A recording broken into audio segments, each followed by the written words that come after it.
इधर देखो मेरा घर हैन, यो चाहिँ मेरो घर हो है गाइस। चट्टसँगले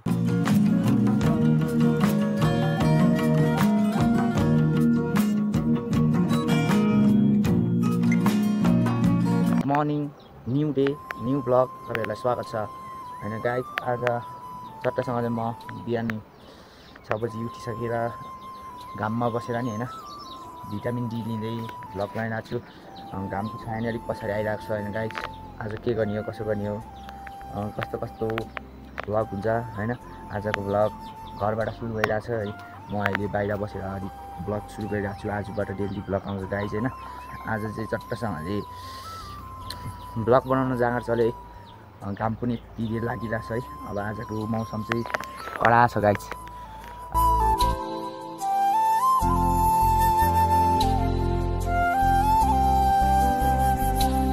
आजको मौसम कडा छ हैन। चट्टसँगले अब आज चाहिँ म हैन काठको काम गर्न गइरहेको छु है। काठको काम तपाईहरुको कसलाई आउँछ आउँदैन। आज धेरै पछि म नयाँ ब्लग बनाएर तपाईहरुमा हाल्दैछु। डेली हाल्छु गाइस है। गाइस बहिनीलाई मैले खाजा पनि बनाइदिइसकेँ है। बहिनीहरुको चाहिँ स्कुल लागिरहेछ।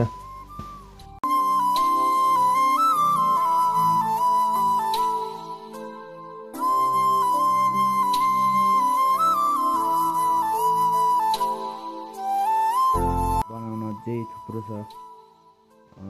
यो एउटा फिनिसिङ गरेर अर्को बनाउनु छ हैन।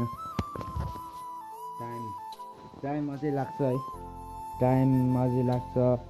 अब चियारी हाल्नु पर्यो पेमा हैन।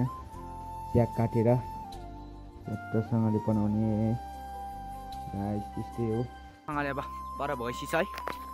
भैँसी सार्ने हुन्थ्यो टक्कसँगले गाइस। टिमुर पनि सँगसँगै छ है। टिमुर चाहिँ यो है। अब टिमुर पनि पाल्ने बेला भइरहेछ है।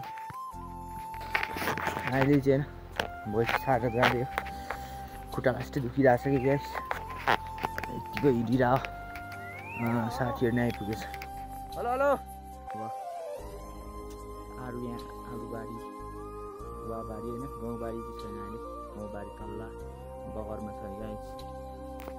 यता चाहिँ अब हिमाली भेग भएर हो कि गाइस। अब खासै उत्पत्ति हुँदैन हैन। आलु चाहिँ प्रशस्त हुन्छ फेरि। आलुमा चाहिँ कसैले सक्दैन किनभने फोहोर भए जस्तो राम्रो हुन्छ आलु चाहिँ हैन गाइस। खानामा चाना हैन यसो खाजासाजाको लागि बिहान तरकारी, बेलुका ब्रेकफास्ट रोटीसँग हैन चट्टसँगले खाइन्छ। चिसो छ। शीत यस्तो भएको छ नि गाइस। एकदम खोइ हाम्रो भैँसी चाहिँ पर छ। हेरिरहेछ है। हजुरबा जानुभयो गाइस। मलाई त हान्छ अहिले स्वाङ गर्छ। कडा छ फेरि भैँसी त। राग हो भैँसी भैँसी भनेर है।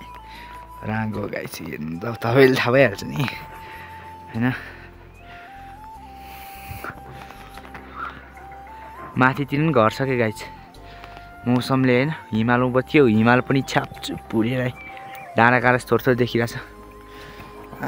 कता लाने फेरि रागो पो त रागो।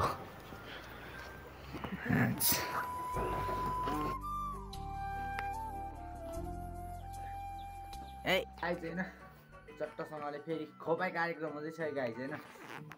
यो खोपाई कार्यक्रम भोलिसम्म चाहिँ फिट हुन्छ होला गाइस हैन। आज पनि फिट हुनु गाह्रो छ। चियारी पेमा हाल्नुपर्छ। एकै ठाउँमा हान्ने सोचमा छु गाइस हैन।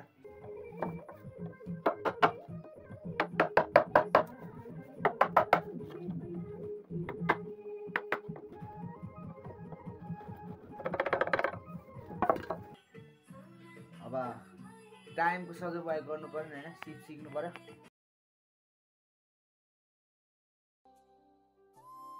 आज काम टक्कसँगले सकिसक्यौँ हैन। 1 2 3 4 चारवटा छ प्याज सोल्ने गाइस।